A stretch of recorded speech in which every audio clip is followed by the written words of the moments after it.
The first time I met Mr. Daniel Harris, I was standing outside his office, holding a file so tightly that my fingers had turned pale. I had just joined the company as a junior assistant, and everything about the place felt too big for me: the glass walls, the fast-moving people, the quiet seriousness in the air.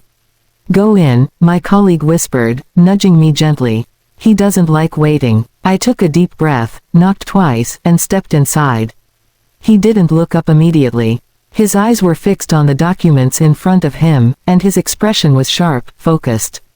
For a moment, I wondered if I should speak or just wait.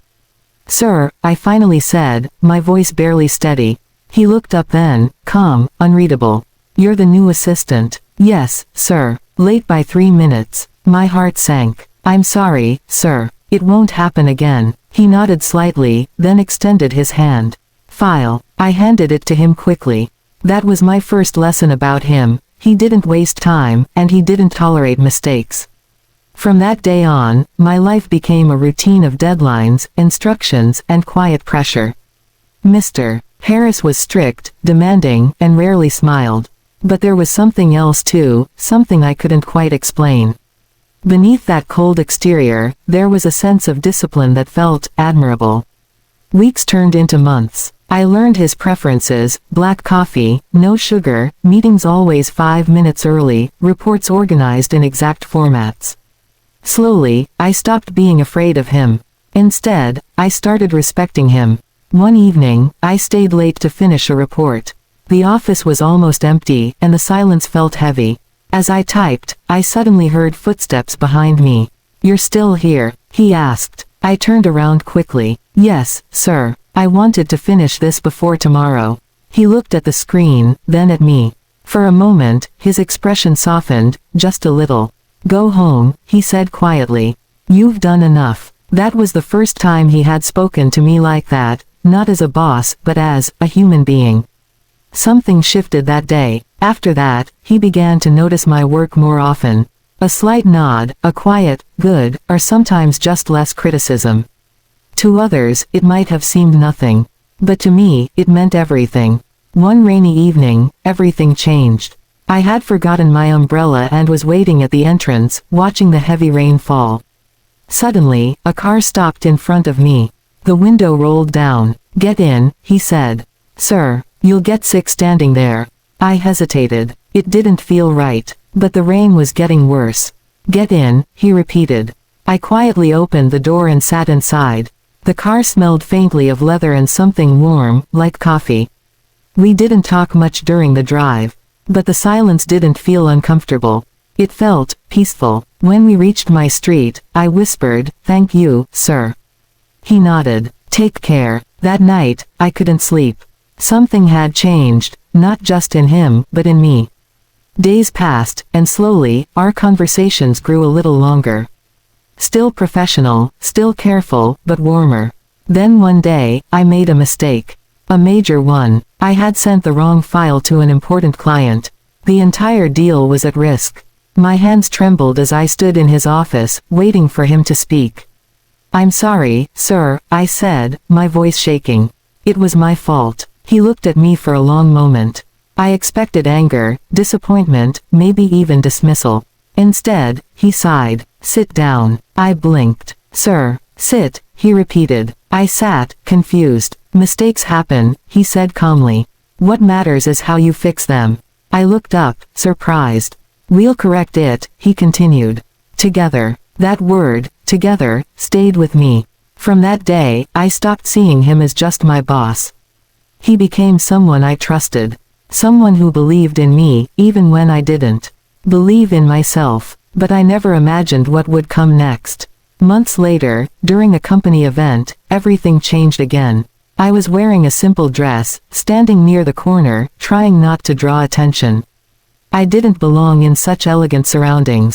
"Why are you hiding?" a familiar voice asked. I turned. It was him. "I'm not hiding, sir. Just observing." He studied me for a moment. Then he said something unexpected. "You look different today." I felt my cheeks warm. "Thank you, sir. Dance with me." My heart skipped. "Sir, I don't think that's appropriate." He extended his hand. "Just one dance." I hesitated, then slowly placed my hand in his. As we moved across the floor, I felt a strange mix of nervousness and calm. His presence was steady, reassuring.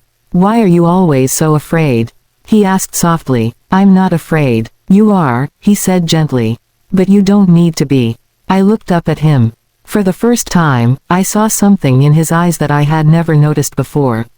Warmth. That night, everything became complicated. Rumors started spreading. People whispered. Some looked at me with curiosity, others with judgment. I tried to avoid him after that. Kept things strictly professional. But it wasn't easy. One evening, he called me into his office. "Why are you avoiding me?"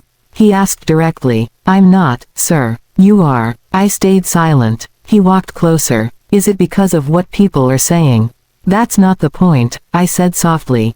"Then what is?" I looked at him, my heart heavy. "You're my boss. This, whatever this is, it's not right." He didn't speak for a moment. Then he said, "What if I wasn't your boss?" I froze. "What do you mean?" "I mean," he said quietly, "what if I chose something else?" My mind raced. "Why would you do that?" He looked straight at me. "Because some things matter more than positions." I didn't know what to say. A week later, he resigned. The entire office was shocked. No one understood why a man like him would walk away from such power. But I knew. He came to see me that evening. "I've made my choice," he said. "Why?" I asked, my voice trembling. "You worked so hard for this." "And I'd do it again," he replied. "But not at the cost of something real." Tears filled my eyes. "This is too much." "No," he said gently. "It's simple. I care about you." I looked down, overwhelmed. "I'm just an ordinary girl." He smiled softly. "To me, you're not." That was the moment I realized I loved him too. Not because he was powerful. Not because he was successful. But because he saw me, not as an employee, not as someone small, but as someone important. We got married 6 months later. The ceremony was small, quiet, and filled with genuine happiness. There were no grand displays, no unnecessary attention, just two people choosing each other. Life after marriage wasn't perfect. There were struggles, adjustments, moments of doubt. Sometimes I wondered if I had made the right decision. Sometimes he seemed distant, lost in thoughts he didn't share. But every time I felt unsure, he would remind me, through small gestures, quiet words, that I mattered. One evening, I asked him, "Do you ever regret it? Leaving everything behind?" He looked at me, surprised. "Regret? Yes." He shook his head. "No, because I didn't lose anything. I gained something far more valuable." "What's that?" He smiled. "You." Tears filled my eyes again, but this time, they weren't from fear or confusion. They were from happiness. Years later, when I look back at my life, I don't remember the fear I felt when I first walked into his office. I remember the way he looked at me, not as a boss, but as someone who believed in me. I remember the quiet moments, the shared silences, the small kindnesses. And I realized something important. Sometimes, love doesn't come in loud, dramatic ways. Sometimes, it grows quietly, in the space between respect and trust. And sometimes, the person you fear the most, becomes the one you can't imagine living without.